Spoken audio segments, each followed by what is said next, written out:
ಮಹಿಷಾಸುರಮರ್ಧಿನಿ ಅಮ್ಮ ಚಾಮುಂಡಿಯೇ. ದುಷ್ಟ ಮಹಿಷನನ್ನು ಕೊಂದೆ ಬೆಟ್ಟದಲ್ಲಿ ನೆಲೆಗೊಂಡೆ, ಇಷ್ಟಾರ್ಥವ ಕೊಡುವಂತ ಅಷ್ಟಮಹಾಲಕ್ಷ್ಮಿಯೇ, ಇಷ್ಟಾರ್ಥವ ಕೊಡುವಂತ ಅಷ್ಟಮಹಾಲಕ್ಷ್ಮಿಯೇ.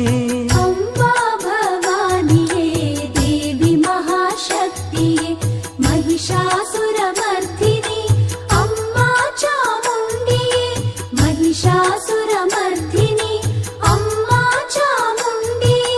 ತ್ರಿಶೂಲಧಾರಿ